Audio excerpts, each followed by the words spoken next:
அதர்மம் ஒரு பக்கமும் தர்மம் ஒரு பக்கமும் நடக்கக்கூடிய தேர்தல். அதனால கோவை மக்கள் அடுத்த 40 நாட்கள் பார்ப்பாங்க. தமிழகத்தில் எங்கேயுமே இல்லாத அளவுக்கு பணமழை இங்கே பொழியும்.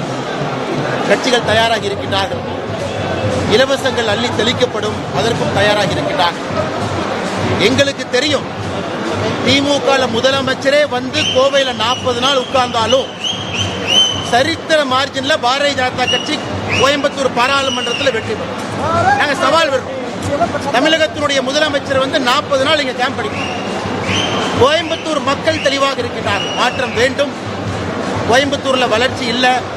ஆனால் நீங்க சொன்ன நபர் என்ன, திமுகவினுடைய எல்லா அமைச்சர்களும் வரட்டும், முதலமைச்சரும் வரட்டும், 40 நாள் இங்கே இருக்கட்டும். நாங்கள் தயார், மக்கள் தயார்.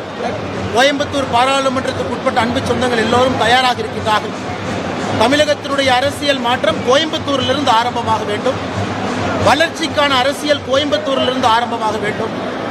2024 பிரதமர் அவர்கள் 3வது முறையாக வரும் பொழுது கோயம்புத்தூர் தமிழகத்தினுடைய மேப்பில் இல்லை, இந்தியாவுடைய மேப்பில் இல்லை, இன்டர்நேஷனல் மேப்பில் கோயம்புத்தூரை பதிக்கப் போகின்றோம். அதில் எந்த மாற்று கருத்தும் இல்லை. அதே நேரத்தில் என்னோடு திருப்பூர் பாராளுமன்ற தொகுதியினுடைய வெற்றி வேட்பாளராக இருக்கக்கூடிய சகோதரர் ஏபி முருகானந்தம் அவர்கள் இருக்கிறாங்க. அவர்களுக்கும் எங்களுடைய அன்பார்ந்த வாழ்த்துக்களை தெரிவித்துக் கொள்கின்றோம். தமிழகத்தில் பாரதிய ஜனதா கட்சி போட்டியிடக்கூடிய எல்லா தொகுதிகளும் பாரதிய ஜனதா கட்சியினுடைய சின்னத்தில் நம்முடைய கூட்டணி கட்சி நண்பர்கள் போட்டியிடக்கூடிய எல்லா தொகுதிகளுக்குமான வேட்பாளரை அறிவித்திருக்கின்றோம். அதே நேரத்தில் நம்முடைய கூட்டணி கட்சி தலைவர்கள் மீதம் இருக்கக்கூடிய எல்லா தொகுதியில் அவங்க எங்க போட்டியிடுறாங்களோ அதற்கான வேட்பாளர் அறிவித்திருக்கின்றார்கள். இந்த சரித்திர தேர்தல் 2024 39 பாராளுமன்றத்தையும் தேசிய ஜனநாயக கூட்டணி தமிழகத்தில் வென்று ஒரு பெரிய சரித்திரம் ஜூன் 4ஆம் தேதி தமிழகத்திலிருந்து ஆரம்பமாகும். அதில் எந்த மாற்று கருத்தும் இல்லை. டெல்லி அரசியல தனக்கு விருப்பம் இல்லை, தமிழ்நாட்டு அரசியல் தான் விருப்பம் ஏற்கனவே கடந்த முறை பேட்டியில் சொல்லி இப்பொழுது அதே தான் சொல்றேன். டெல்லி அரசியல் இருக்க விருப்பம் இல்லை, தமிழக அரசியல் தொடர்ந்து இருப்பேன். நீங்க கேட்க சொல்றேன். மோடி அவர்கள் போட்டியிட என்று உத்தரவிட்டிருக்கின்றார், அதற்காக போட்டியிடுகிறார். மோடி அவர்களுடைய உத்தரவை மதிக்க தெரிந்தவன் நான். குறிப்பாக தமிழகத்தில் வளர்ச்சி எல்லா இடத்துக்கும் வரணும். 2026 பாரதிய ஜனதா கட்சி ஆட்சி அமைக்கும் பொழுது மக்கள்கிட்ட நாங்கள் காட்டணும். எதை காட்டுவாங்க? மக்கள்கிட்ட எங்களுடைய பாராளுமன்ற உறுப்பினர்கள் மக்கள்கிட்ட காட்டணும். 1.5 ஆண்டுகள் 2 ஆண்டுகள்ல என்ன மாற்றம் தமிழகத்திற்கு வந்திருக்குன்னு நாங்கள் காட்டணும். அது காட்டினா மட்டும்தான் 2026 தமிழகத்தில் 234 தொகுதிகளிலும் பாரதிய ஜனதா கட்சி நம்முடைய நண்பர்கள் இங்கே வெற்றி பெற்று ஆட்சி அமைக்க முடியும். அதனால் இது மோடி அவர்களுடைய உத்தரவு. மோடி அவருடைய உத்தரவுக்கு நான் கட்டுப்பட்டவன். கோயம்புத்தூரிலே போட்டியிட வேண்டும், கோயம்புத்தூரில் போட்டியிட. நான் ஏற்கனவே சொன்னது போல என்னுடைய அரசியல் தமிழகத்தில் இருக்கும், அதில் எந்த மாற்று கருத்தும் இல்லை. ஆனால் 2026 தமிழகத்தில் பாரதிய ஜனதா கட்சி ஆட்சி அமைக்க முற்படும் பொழுது எங்களுடைய பாராளுமன்ற உறுப்பினர்கள் அந்த கிடைக்கக்கூடிய 2 ஆண்டுகளில் அந்த நகரம், அந்த கிராமம், அந்த தொகுதியினுடைய பொலிவை மாற்றி ஒரு வளர்ச்சியிலே வைத்திருக்கின்றாங்க. அதனால மோடி அவர்களுடைய நீண்ட நெடிய திட்டம் இது. ஏன்னா மோடி அவர்கள் தமிழகத்துக்கு இத்தனை நாள் வர்றாங்க, எம்பிக்கா வர்றாங்க நினைச்சுக்கலாம்னா, மோடி அவர்கள் தமிழகத்திற்கு வருவது 2026 ஆட்சி அமைப்பது. 400 எம்பிக்களை பெற்று நாங்கள் ஆட்சி அமைத்தாலும் கூட எங்களுடைய குறி 2026 நோக்கி மோடி அவர்கள் தெளிவாக இருக்கிறாங்க. ஆனால் இப்ப கிடைக்கக்கூடிய எம்பி மக்களுக்கு நாங்கள் வேலை செய்து காட்ட வேண்டும், அந்த நம்பிக்கையை கொடுக்கணும். ஆயிரக்கணக்கான கோடி ரூபாய் பணத்தை கொண்டு வரணும். கோயம்புத்தூரை அடிப்படையிலிருந்து மாற்ற வேண்டும். ஒரு தொழில் நகரமும் ஏன் பாரதிய ஜனதா கட்சி நிற்குது? பாரதிய ஜனதா கட்சி ஏன் திருப்பூர்ல நிற்குது? பாரதிய ஜனதா கட்சி ஏன் சென்னையில் 3 இடத்துல நிற்குது? பாரதிய ஜனதா கட்சி ஏன் பெரிய நகரத்தில் நிற்குது? பாரதிய ஜனதா கட்சி ஏன் மதுரையில் நிற்குது? பாரதிய ஜனதா கட்சி ஏன் தென் பகுதியில் நிற்குது? பாரதிய ஜனதா கட்சி எதற்கு மத்திய பகுதியில் இருக்கு? பாரதிய ஜனதா கட்சி எதற்காக தனியாக 23 இடத்துல போட்டியிடும்? அதற்கெல்லாம் அடிப்படை காரணம் மாற்றி காட்டுகின்றோம். சபதம் எடுத்திருக்கிறோம். அடியோடு தமிழகத்தை மாற்றி காட்டுகின்றோம். வளர்ச்சினா என்னன்னு முதலாக தமிழக மக்களுக்கு மக்களாக உழைத்து வளர்ச்சியை பார்த்திருக்காங்க. கோயம்புத்தூர், திருப்பூர்ல பீனிக்ஸ் பறவையை போல அவர்களுடைய உழைப்பு முதலாக அரசு சேரும் பொழுது வளர்ச்சி என்ன என்பதை தமிழகத்தினுடைய சொந்தங்கள் 2024 26 வரைக்கும் பார்ப்பாங்க. அதனால் மறுபடியும் உங்க கேள்விக்கு பதில் சொல்றேன். தமிழ்நாட்டு அரசியல் தான் இருப்பேன். டெல்லி அரசியல் எனக்கு பிடிக்காதவங்க போக மாட்டேன். எனக்கு கொடுத்திருக்கக்கூடிய ஆணை தமிழகத்தில் 2026 வர வேண்டும் என்றால் இந்த 2 ஆண்டுகள் எங்களுக்கு கிடைக்கக்கூடிய அந்த 700 சில்லற நாள் முழுவதுமாக அடிப்படையோடு தமிழக அரசியலை மாற்றுவது மட்டுமில்ல, வளர்ச்சி, நிஜ வளர்ச்சினா என்ன நாங்கள் காட்டப் போகின்றோம். தெளிவான ஒரு பார்வையோடு எல்லோரும் களமிறங்கிறோம். தேர்தல் பயத்தின் காரணமாக தான் பிரதமர் அடிக்கடி தமிழகம் குறிப்பாக கோவை வந்து தரம் பெற்றதும் இருக்கு 80 சீட் உத்தரப்பிரதேசத்தில் இருக்கு. 80 சீட். இன்னும் பிரதமர் அந்த பக்கம் போகவே இல்லை. இன்னும் பிரதமருடைய பிரச்சாரம் என்பது நார்தன் இந்தியாவில் ஆரம்பிக்கவே இல்லை. பிரதமர் அவர்கள் இன்னைக்கு பிரதமர் அவர்கள் தேர்தல் அறிவித்த பிறகு அரசு முறை பயணமாக 2 நாள் பூட்டான்ல இருக்கார். இன்னைக்கு பிரதமர் அரசு முறை பயணமாக பூட்டான், நாளைக்கு பிரதமர் அரசு முறை பயணமான பூட்டான். இதுல தோல்வி பயம் தெரியுதா உங்களுக்கு? தேர்தல் அறிவித்த பிறகு ஏதாச்சும் ஒரு பிரதமர் அரசு முறை பயணமாக வெளிநாட்டுக்கு போய் பார்த்திருக்கீங்களா? இது தோல்வி பயமா? அதனால யாராவது உங்ககிட்ட அந்த கேள்வி சொல்லியிருந்தாங்க, எதிர்க்கட்சி நண்பர்கள் சொன்னாங்கன்னா அவர்களுக்கு அரசியல் தெரியவில்லை என்றார். தேர்தலுக்கு நடுவில் ஒரு பிரதமர் தன்னுடைய கமிட்மெண்ட்டை காப்பாற்றி அண்டை நாடு, பக்கத்து நாடு, நட்பு நாடு பூட்டானுக்கு போறாங்க. அது பூட்டானுடைய உயரிய விருது இன்னைக்கு பிரதமர் கிடைத்திருக்கு. பிரதமர் எதற்கு அடிக்கடி தமிழகம் வர்றாங்கன்னா 2024 நாம் பெறக்கூடிய எம்பி மூலமாக தமிழகத்திற்கு சிறப்பு கவனம் செலுத்தப்பட்டு 2000 கோடி ரூபாய் கொண்டு வரணும். ஒரு எம்பி எங்க இருக்கிறாங்களோ அடிப்படையோடு மாற்றி காட்டுகிறார். சபதம் எடுத்து பிரதமர் களமிறக்கி இருக்கின்றார். அந்த 700 நாட்கள் மக்களுடைய அன்புல பாரதிய ஜனதா கட்சி வெற்றி பெற்ற பிறகு அந்த 700 நாட்கள் நீங்க களப்பணியை பார்த்து தமிழக மக்கள் முடிவு செய்வார்கள். 234 234 பாரதிய ஜனதா கட்சி ஜெயிக்கும். ஆனால் நாங்கள் ஒரு தேர்தலுக்கு 1 ஆண்டு 2 ஆண்டுக்கு வேலை செய்வர்கள் கிடையாது. கலாச்சார மாற்றத்திற்காக இந்த 2024 தேர்தல் இருக்கு. திமுக தேர்தல் அறிக்கை திமுகவுக்கு தேர்தல் வருவதும் தேர்தல் அறிக்கை கொடுப்பதும் தேர்தல் அறிக்கையில் சொல்லி இருப்பதெல்லாம் செய்யாமல் இருப்பதும் அதன் பிறகு அடுத்த தேர்தல் வந்த பிறகு மறுபடியும் அந்த அறிக்கையை டைப் அடிச்சு சிலிண்டர் 100 ரூபா குறைக்கணும்னு சொன்னா 500 ரூபான்னு போடுவோம், பெட்ரோல் 5 ரூபான்னு சொன்னா 30 ரூபான்னு போடுவோம். இந்த தேர்தலும் பண்ண மாட்டாங்க. 2026 தேர்தல் பெட்ரோல் இலவசமாக கொடுப்பாங்க பாருங்க. 2026 தேர்தல் பெட்ரோல் டீசல் இலவசம். வீட்டில் பைப் போட்டு விட்டுருவோம், நீங்க அப்படியே வண்டி கொண்டே ஓசை போட்டீங்கன்னா அப்படியே பெட்ரோல் உள்ள வந்துடும். அதனால் சகோதர சகோதரிகளே, வீட்டில் டாய்லெட் பேப்பர் இல்லை என்றால் திமுகவுடைய தேர்தல் அறிக்கையை பயன்படுத்துங்க. பொட்டணம் கட்டுறதுக்கு வீட்டில் நம்முடைய சகோதரிகள் சாமானம் வாங்குறீங்கன்னா திமுக தேர்தல் அறிக்கையை கிழிச்சு பொட்டணம் கட்டுங்க. அதனால் சகோதர சகோதரிகளே, பாரதிய ஜனதா கட்சியினுடைய தேர்தல் அறிக்கை நான் சவால் விட்டுக்கிட்டு இருக்கேன். 295 பாயிண்ட் 2019 தேர்தல் அறிக்கையில் விட்டிருக்கின்றோம், சவால் விட்டுக் கொண்டிருக்கின்றோம். 295 நிறைவேற்றிவிட்டு 2024 தயாராயிருக்கும். 2019 பாரதிய ஜனதா கட்சியினுடைய தேர்தல் அறிக்கையை பாருங்க. இன்னைக்கு 2024 எங்க தேர்தல் அறிக்கை வரப்போகுது.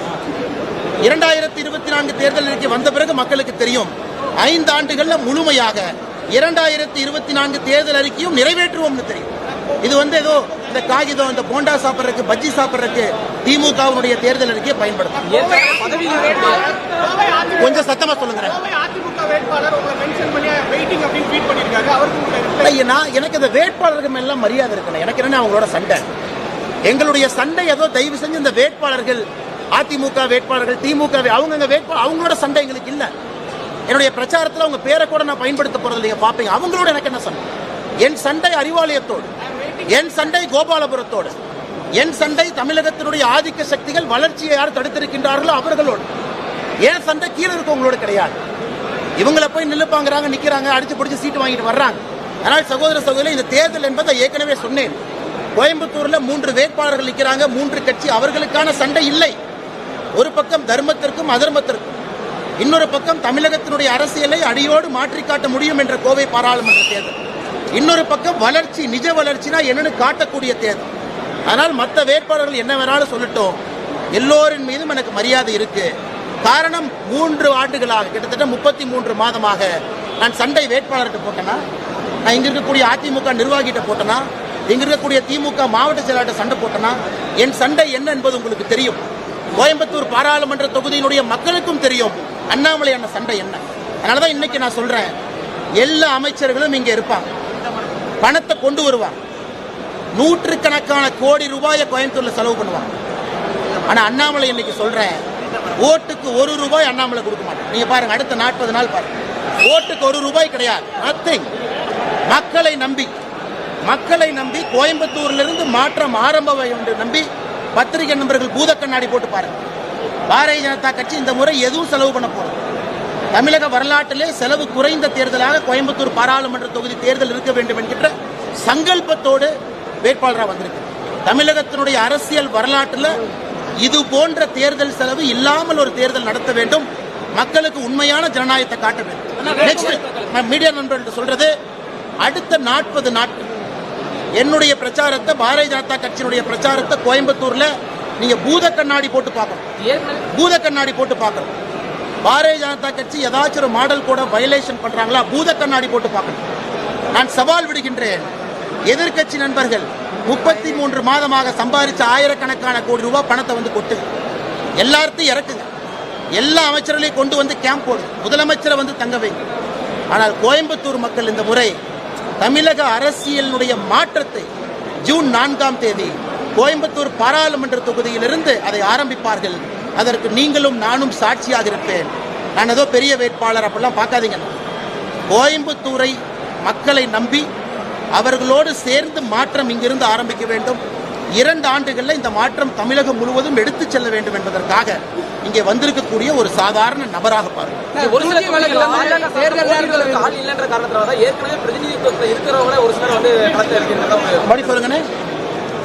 போட்டியிடுவதற்கு வேட்பாளர்கள் யாரும் தயார் இல்லாத காரணத்தினாலதான் ஏற்கனவே பிரதிநிதித்துவம் இந்த கட்சி எங்கிட்ட கேட்கணுமா, இல்ல மணல் கடத்தினவன் தம்பி வேட்பாளர் அவங்ககிட்ட போய் கேட்கணுமா, இல்ல ஆளே இல்லாம ஒரு ஊரா போய் தொலை வேட்பாளர் போட்டிருக்காங்க அவங்ககிட்ட கேட்கணுமா? இங்க இருக்கக்கூடிய 19 வேட்பாளர்கள் ஒருத்தருடைய ப்ரொஃபைலை பாருங்க. இவர்கள்லாம் பாராளுமன்ற தேர்தலுக்கு நிற்பதற்கு தகுதி இருக்காங்களான்னு செக் பண்ணுங்க. நீங்க செக் பண்ணுங்க. 19 வேட்பாளரை பார்த்து எப்படிப்பட்ட வேட்பாளர்கள் நிற்கின்றாங்க. அரசியல் களத்தில் அந்த 19 பேருக்கு மேல ஒரு ஊழல் குற்றச்சாட்டு இருக்கா, இல்ல 19 பேருடைய பர்சனல் லைஃப், 19 பேர் வாழ்க்கை எப்படி வாழ்ந்திருக்கின்றார், 19 பேரை பார்த்துட்டு இந்த கேள்வி கேள்வி. அதே போல மற்ற கட்சி நண்பர்கள் வலை வீசி வேட்பாளரை பிடிச்சி வந்திருக்கிறாங்க. யாருமே நிக்காம ஓடிட்டாங்க. வலை வீசி வேட்பாளரை மாத்துறாங்க. நாமக்கல் வேட்பாளர், இன்னும் சொல்ல நேரத்தில் பார்த்தீங்கன்னா 2 கட்சியுமே வேட்பாளர் மாற்றுவாங்க. பாரதிய ஜனதா கட்சியை பொறுத்தவரை தெளிவாக இருக்கின்றோம். தமிழக மக்களுக்கு எங்களுடைய கட்சியின் சார்பாக நிற்க வைத்திருக்கக்கூடிய வேட்பாளர்கள் அனைவருமே முத்தான உங்களுக்கு பணி செய்து அதன் மூலமாக அரசியல் மாற்றத்தை கொடுக்க வேண்டும் என்று வந்திருக்கக்கூடிய வேட்பாளரை நிற்க வச்சார். தருமபுரியில் சௌமியா அன்புமணி நிற்க வச்சிருக்காங்க. இதை வரவேற்கின்றேன். காரணம், சௌமியா அன்புமணி அவர்கள் குறிப்பாக சுற்றுச்சூழல்ல நிறைய வேலை செஞ்சிருக்கிறாங்க. எல்லோருடைய அனுபவம் நம்முடைய தமிழக அரசியலுக்கு வரட்டும், அது பயன்பட வேண்டும். அதன் மூலமாக தமிழகத்தினுடைய வளர்ச்சி இருக்க வேண்டும். அதனால் சகோதரி சௌமியா அன்புமணி ராமதாஸ் அவர்களுக்கு எங்களுடைய நெஞ்சார்ந்த வாழ்த்துக்களை தெரிவித்துக் கொள்கின்றோம். தருமபுரியினுடைய வெற்றி வேட்பாளராக அவர் வருவார். சத்தமா கேளுங்க. பதவியில் இருந்தவர்கள் ஆளுநராக இருந்த அவங்க தமிழிசை சவுந்தரராஜன் ஆகட்டும், எம்எல்ஏவா நயினார் நாகேந்திரன் போன்றவர்கள் அவங்கள ராஜினாமா பண்ண வச்சுட்டு இறக்குவதற்காக என்ன காரணமா இருக்கு? நான் ஏற்கனவே சொல்லிட்டேனே, 2024 வேலை செய்து காட்ட வேண்டும். மோடி ஐயா அவருடைய தெளிவான திட்டம். முதல்ல அப்படித்தாங்க நான் ஆரம்பிச்சேன். ஆயிரக்கணக்கான கோடி ரூபாய் ஒரு தொகுதி கொண்டு வரணும். எல்லா அடிப்படை விஷயத்தை மாற்றணும். தமிழ்நாடு முழுவதுமே 2 ஆண்டுகளில் வளர்ச்சி பணியை கொண்டு வரணும். மோடி ஐயா அவர்கள் 2024 பாரதிய ஜனதா கட்சியினுடைய எம்பிக்களுடைய வேலையை 2024 அசம்பிளி தேர்தலுக்கு பயன்படுத்த போறாங்க. ஒரு பெரிய திட்டத்தோடு களத்தில் இருக்கின்றோம். அனுபவம் வேண்டும், இளமை வேண்டும், நேர்மை வேண்டும், எல்லாம் வேண்டும் என்று 19 வேட்பாளர்களும் கூட அதன் அடிப்படையிலே கொண்டு வந்தது.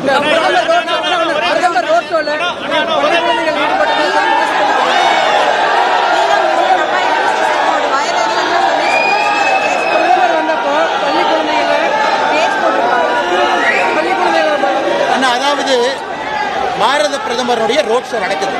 லட்சக்கணக்கான சகோதர சகோதரிகள் பார்க்க வர்றாங்க. அன்னைக்கு அந்த பகுதியில் எங்க ரோட் ஷோ வருதோ அரசே அந்த பள்ளியில் இருக்கக்கூடிய பள்ளிகளுக்கு விடுமுறை கொடுத்திருக்கிறாங்க. 12 மணிக்கு மேல ஸ்கூல் இல்லை. அந்த குழந்தைங்க எங்க போவாங்க? விடுமுறை கொடுக்கப்பட்ட குழந்தைகள் தங்களுடைய பிரதமரை பார்க்கறதுக்கு அந்த குழந்தைங்க வந்து நிக்கிறாங்க. பள்ளி விடுமுறை கொடுத்தது யார்? நாங்களும் அரசா. 12 மணிக்கு கோயம்புத்தூர்ல பிரதமர் வர்ற பாதையில பள்ளிகளுக்கு விடுமுறை அளித்த பிறகு அந்த மாணவ செல்வங்கள் தங்களுடைய பிரதமரை பார்ப்பதற்காக வர்றாங்க. ஏன்னா அவங்க ஸ்டாலினை பார்க்க வர்றாங்களானே. இந்தியாவுடைய உலகத்தினுடைய தனிப்பெரும் தலைவன், விஸ்வகுரு, உலகத்தினுடைய தலைவன் எப்படி இருக்க வேண்டும் என்பதற்கு உதாரணமாக இருக்கக்கூடிய பாரத பிரதமர் நரேந்திர மோடியை பார்த்து இன்ஸ்பயர் ஆக அந்த குழந்தைங்க வர்றாங்க. அதனால தயவு செய்து பாரத பிரதமரை ஒரு சாதாரண பெட்டிக்கடை அரசியல்வாதி மாதிரி ஒரு பெட்டிகளை போட்டு அடைச்சிடாதீங்க. ஒரு விஸ்வகுருவை பார்ப்பதற்கு குழந்தை வந்திருக்காங்க இல்லையா? பாரதிய ஜனதா கட்சி யாரு போய் கூப்பிட்டா? 12 மணி ஸ்கூல் லீவ் விட்டது யாரு? லீவ் விட்ட பிறகு குழந்தைங்க எங்க போவாங்க? அந்த குழந்தைகள் வந்து பாக்குறாங்க. நாங்க போய் கூப்பிட்டு வந்தோமா? ஆனா இப்ப இன்றைய தினம் வந்து டி ஜெயக்குமார் அதிமுக முன்னாள் அமைச்சர் பாஜகவை எதிர்த்தா ஒண்ணு ஜெயிலு இல்ல பெயில் அப்படின்ற ஒரு விமர்சனத்தை வச்சிருக்காரு. இதை எப்படி பாக்குறீங்க? இது ஜெயிலுக்கு போனவங்க பெயில் இருக்கவங்க எல்லாம் சொல்றாங்க. நான் என்ன பண்ண முடியும்?